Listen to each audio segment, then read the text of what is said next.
Welcome to ABC campus. आज हम companies act 2017 में एक सेक्शन पढ़ेंगे 207, जो क्या है कि interested director not to participate और वोट।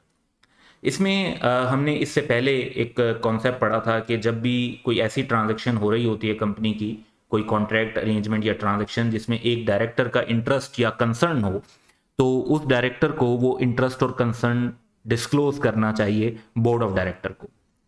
तो डिस्क्लोज भी कर देंगे, लेकिन उसके साथ ही लॉ की तरफ से कुछ रिस्ट्रिक्शंस हैं on interested director relating to contract और arrangement in which he is interested, चाहे वो इंटरेस्टेड डायरेक्टली हो या इनडायरेक्टली हो।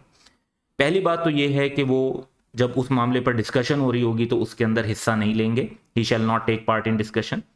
जब उस मामले पर फैसला होना होगा तो बोर्ड ऑफ डायरेक्टर क्योंकि मेजॉरिटी से डिसीजन मेकिंग कर रहे होते हैं तो वो वोट नहीं देंगे। अगर वो वोट दे भी देते हैं तो उनका वोट वॉइड कंसीडर होगा।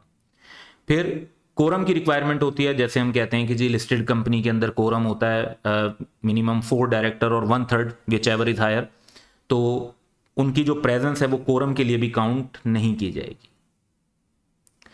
ये जो 3 रिक्वायरमेंट अभी हमने पढ़ी ये तो तमाम कंपनीज के लिए एप्लीकेबल हैं, सिवाय जो हम एक्सेप्शंस पढ़ेंगे। लेकिन लिस्टेड कंपनी के लिए एक एडिशनल एक्सेप्शन है और वो ये है कि he shall not be present while the matter is being considered.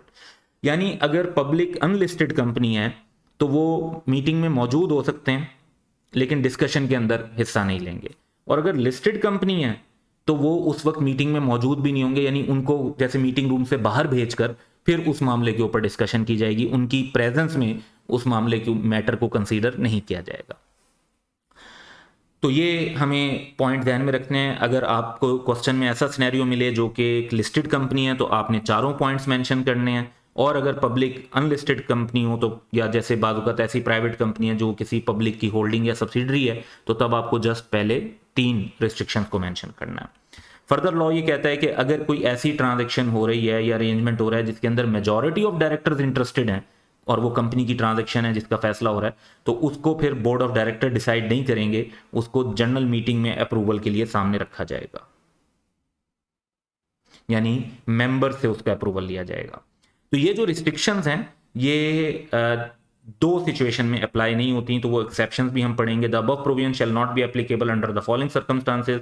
पहले तो ये कि जो पर्सन है अगर वो डायरेक्टर हो प्राइवेट कंपनी के, और वो private company neither a subsidiary nor a holding company of a public company, यानी उस प्राइवेट कंपनी का होल्डिंग और सब्सिडरी के तौर पर किसी पब्लिक कंपनी के साथ भी कनेक्शन नहीं है, तो फिर उसके ऊपर ये प्रोविजंस अप्लाई नहीं होंगी। वो इन रिस्ट्रिक्शंस के बगैर भी अपने जो है ना बोर्ड ऑफ डायरेक्टर की मीटिंग कर सकते हैं।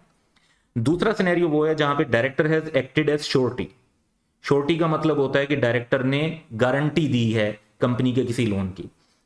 अच्छा, अब and the resolution under consideration relate to indemnification और insurance coverage of the surety director against any loss incurred by the director for becoming surety of the company. अच्छा, इस पूरे कॉन्टेक्स्ट को थोड़ा सा स्टोरी से समझते हैं। लेट्स से कि एक कंपनी है और उसने एक बैंक लोन के लिए अप्लाई किया, तो बैंक ने कहा कि जी जो आप हमें प्लेज या मॉर्गेज वगैरह की सिक्योरिटी दे रहे हैं वो इनफ नहीं है, हम आपको लोन तब देंगे अगर कोई पर्सन गारंटी भी दे। फॉर एग्जाम्पल कंपनी के एक डायरेक्टर जो है वो गारंटी भी दें तो फिर हम लोन देंगे। अब कंपनी के एक डायरेक्टर जो हैं वो फिर कंपनी के लोन के लिए गारंटी दे देते हैं और बाद में वो कंपनी को कहते हैं कि जी अगर कंपनी ने डिफॉल्ट किया तो मुझे नुकसान होगा गारंटी देने की वजह से, तो मेरे साथ कंपनी ये कॉन्ट्रैक्ट करे कि वो नुकसान मुझे कंपनसेट किया जाएगा, इंडेमनीफाई किया जाएगा, उसकी इंश्योरेंस करवा ली जा रही है, तो इंडेमनिफिकेशन या इंश्योरेंस कवरेज करवा रहे हैं। तो इस मामले के अंदर वो डायरेक्टर जो हैं डिस्कशन के अंदर हिस्सा भी ले सकते हैं, वोट के अंदर भी वो शामिल होंगे, वो कोरम के लिए भी काउंट होंगे, यानी फिर उनके ऊपर जो हमने अभी रिस्ट्रिक्शंस पढ़ी हैं ये रिस्ट्रिक्शंस अप्लाई नहीं होंगी।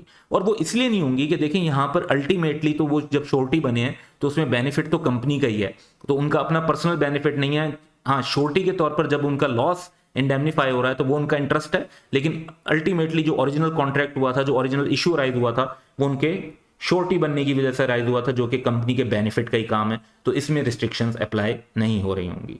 That's all for today, have a good day.